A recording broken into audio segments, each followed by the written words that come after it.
Our speaker is Taro Narahara, Associate Professor at the New Jersey Institute of Technology.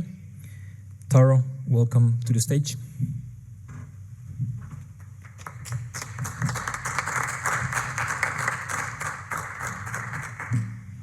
So, welcome everyone. I am Taro Narahara, Associate Professor at NJIT.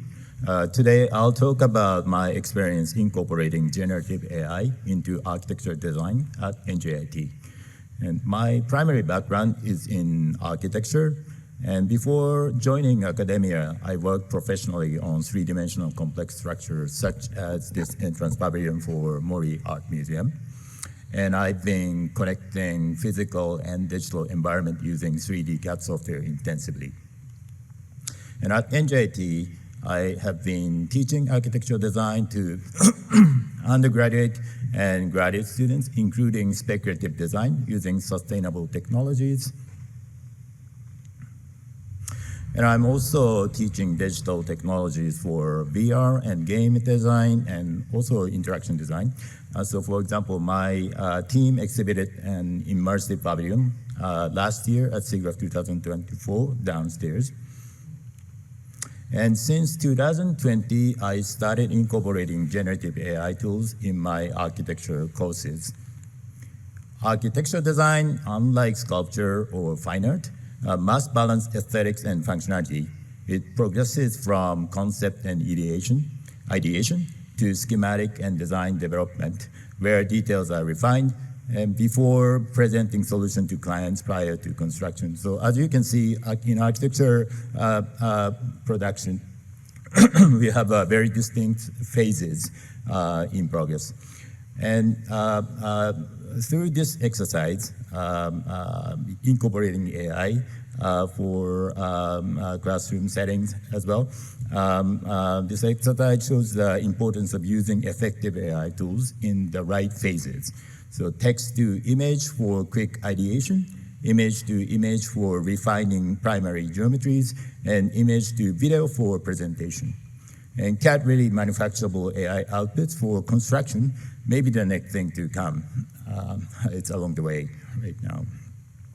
And from the concept and ideation phase, I encourage students to use generative AI as inspiration rather than automation at the beginning of the semester. And on the left, AI-generated images from their prompts.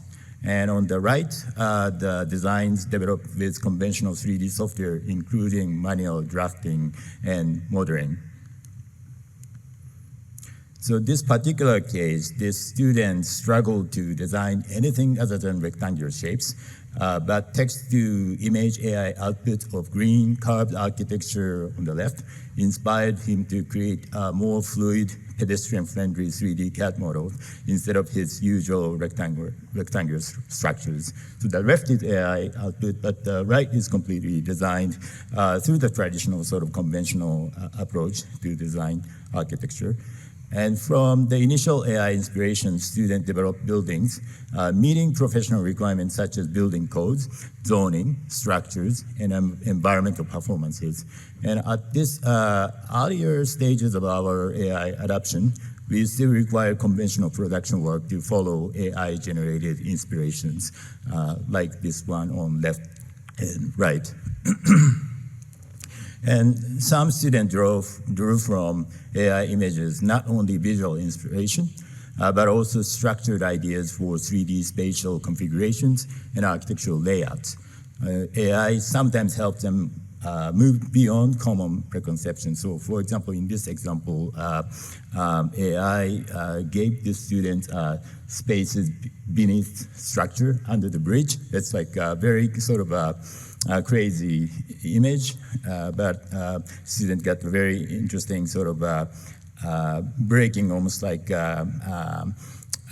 creative limitation she had by creating a three-dimensionally dynamic unconventional layout. And more recently, since 2023, we started applying image-to-image translation technique for schematic and design development phases.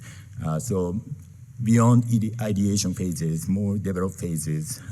Usually students start by designing simpler massing model like this one at earlier stages. And this reference image was transferred using image to image with stable diffusion control net, which uses extra input like edges or depth maps to preserve structure while applying the prompt style and details. So the same image can turn into an Italian country house, to log house with red roof, to rainbow colored glass buildings.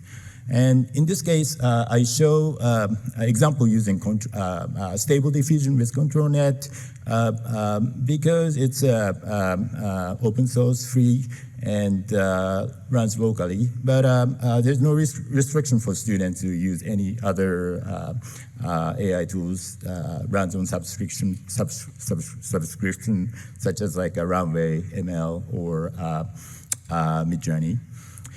So those preliminary models can be refined to meet basic functional needs for a given site and climate using various architecture analysis tools. So for example, this tool developed by my team can auto-generate layout and estimate financial and environmental scores such as CO2 emissions, energy use intensity, solar radiation, and construction cost. Then user can then explore primary building shapes to meet their target goals. Then let's imagine the left model satisfy the basic need of the project site condition. So we, as an architect, we have all the tool set already developed for getting more control for this kind of initial geometry. And then it can turn into a residential complex in Europe, and different variation can be produced by modifying the prompts. And it could be like a shiny tinted glass curtain walls or Adobe style building in Arizona desert. And as you can see, also, for example, night views can be created. The time of the day or the weather can be controlled through the prompts. Then same approach is applicable to interior space design and layout. There are tools to analyze environmental performance of indoor spaces such as daylight, solar radiation, airflow, and even views. So architects knows how to control their initial optimized input. And let's say this is the student picked layout, then it can be turned into a more Japanese or Oriental layout or various different kind of textures. And it could be like more green and sustainable themes, or could be like Italian garden, or more materials wise wood, or Rococo style to extravagant style, or minimalist approach. And you could also even do a cyberpunk. Then at the end, it's not even architecture anymore, you know. So you could do like, you could see many variations very quickly. Student can basically, through iterative engagement with AI, they can gain new insight and refine their ideas at the development stage. An AI tool can also generate layout variations. For example, if we ask for sustainable green spaces in front of this train station, shown here in a very typical screenshot from our VR city modeling software. An AI can provide multiple layout options instantaneously, very quickly. And these are not 100% precise and accurate in terms of, for example, dimensions yet. But they are sufficient for getting design idea for comparison for beginning designers at the earlier stages. And it can be also animated using image to video techniques. Then user can get a sense of place very quickly. And also camera angles can be modified, move up and down from the prompt. And also, for example, time-lapse effect or time of the day can be controlled. So user can adjust the prompt and get the sense of places very quickly.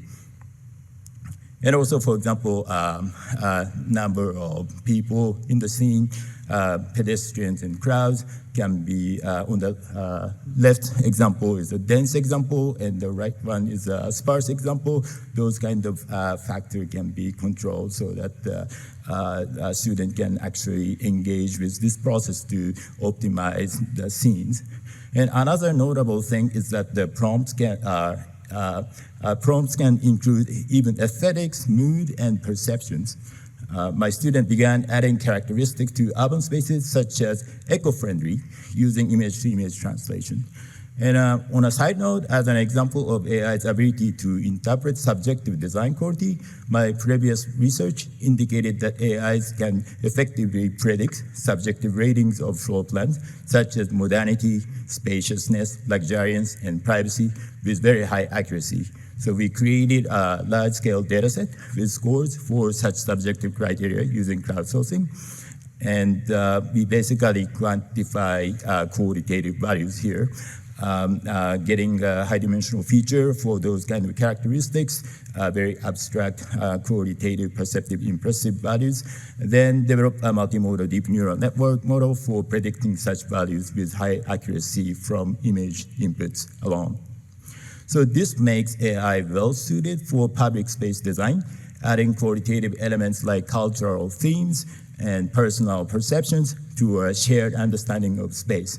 So in this example, on the left column, New Jersey City's street views, very sort of conventional, could be banal and boring, reimagined with prompt like festive, sustainable market in Europe. And such AI tools can evoke emotional responses from citizens, providing valuable feedbacks during the design processes. So it can be used for urban design, urban planning, or maybe like, then here are some more images generated using the similar processes. And of course, image-to-image translations, slightly more refined way of using it. Recently, this one received an award from the American Society of Architecture Illustrators. So it's sort of approved by a professional society in terms of quality. So next, I'd like to talk about how AI is used for expression, especially in video format. So this is our image for an AI museum competition sponsored by a non-architecture group in Europe. They host many competitions. And I worked with my master's students on this one. And from this work, we recognize the potential of AI to apply narratives and storytelling for visions that move beyond representing realistic building toward an actual construction. So in this project, we envision a transformative museum of the future, a dynamic space where the boundary between observer and creator dissolves. And jury member included experts from the architecture industry and academia. For example, design partner principal from MVRDB, well-known office in Europe. Then we received an honorable mention from this. And this is another work, uses image to video translation on my design work previously done a while ago, homage to 1960s metabolist movement in Japan. And it was submitted to an open exhibition in museum in Tokyo. So this particular work was using video format. And surprising and luckily, I received an excellence award from this exhibition. And one thing I'd like to explain is I found it's very effective to use procedurally generated 3D model or image or videos as a guidance for the step-by-step AI video generation. So on the bottom left, it was created procedurally using Python in a CAD environment. Then we use them as a reference image. And this is another clip from more recent work in progress that uses similar techniques to depict architecture without architects. So showcasing humanity's relentless obsession with construction. And in this work, no professional architects or planners are involved. Cities grow spontaneously through the collective efforts of people. And basically, this work is more about representation of vision and ideas rather than dealing with a specific documentation of architectural form for construction. But we discovered that AI usage can also be used for telling narrative and stories. I mean, of course, you guys are aware of this potential, but within architectural community, it's probably very interesting future direction. And we can generate these images more efficiently and quickly. That's also another. So for example, building consensus from users or participants, different kind of stakeholder for architecture, these kind of quick visualization is very useful. Then for this work, I first procedurally generated 3D clusters using Python at the bottom, then use image or video from them with image to video and video to video techniques to create a preliminary scene. Then finally, I added more appropriate texture and materials shown in the top right. So at this stage of the progress of the AI, I think it's very effective to use these techniques in sequences. And this one also illustrates the same process. 3D model clusters can be generated in CAD software using Python. And based on any logic, such as diffusion limited aggregation, or you name it, it can be apply any algorithm to meet architectural geometric conditions like maintaining adequate natural lighting exposure. So this allows architects to use more controlled geometry in their design instead of relying on chance from AI tools. So it's not like throwing the die to rely on the chance and luck from the AI. Then recent advances in AI tools can turn highly photorealistic images into video. So this is another more recent one, but this clip was prepared as a promotional video for the Institute of Science Tokyo. It visually showcases a borderless community and institute vision. And then here, AI techniques like image to video help visualize conceptual visions quickly and efficiently.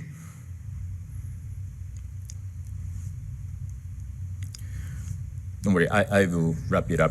I think I have still have 4 minutes. Then I once wanted to be a film director when I was a kid, but now thanks to advances in AI, almost anyone can try their hands at directing and creating something. And today, the internet is saturated with these less refined, sort of organic or green architecture. You probably have seen those images from internet. Then AI, but I like to address that AI produces such design because its training data contains many iconic works by architects like Zaha Hadid or Stefano Borelli, along with similar images, and making these styles more likely to emerge. So that's very important. Then it was groundbreaking when Zaha Hadid first introduced her progressive design in 1983. Such geometry simply weren't in most architects' mindset at the time. So whether AI can truly create entirely new architectural forms remains uncertain. And can AI design creatively? A few years ago, many people said no when I asked this question, but today far fewer people do. So they start kind of questioning whether AI can be creative or not, and what kind of symbiotic relationship can we form with AI? What can humans do that AI can't? So we still have many questions left to answer, but it's definitely like an extremely exciting time for any creator, including architecture or even engineers today. So in summary, AI expanded student expressive capability and helped break creative limitation with no significant loss essential skills like CAD modeling or hand drafting. It applies to other disciplines, especially creative capstone projects with no single correct answer. However, AI's output are not fully accurate. So for this, one of my students compared over 1,000 AI-generated facade designs, and each tailored to specific climate condition in the prompts against optimal window-to-wall ratio. Then the results weren't reliable enough for practical use. There's some shortcomings, but AI's ability to generate editable, manufacturable 3D models for seamless CAD integration is also still limited. but maybe achieved soon from people working across the whole in maybe like a few years, or it could be a few months, a few weeks. AI can effectively fuse and interpret design sources. So if you ask AI to generate the hybrid between Gaudi and Hadid, it can do it so well, almost better than human. But whether it can create truly unprecedented architectural forms remains uncertain.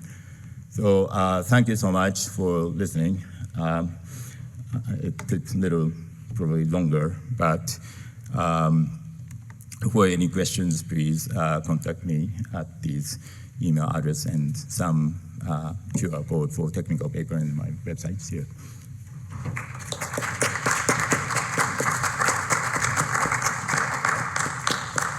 Thank you, Taro. We are almost out of time, so thank you to all our speakers for sharing such diverse and inspiring perspective, and thanks to SIGGRAPH for continuing to foster a community where education, creativity, and technology meet.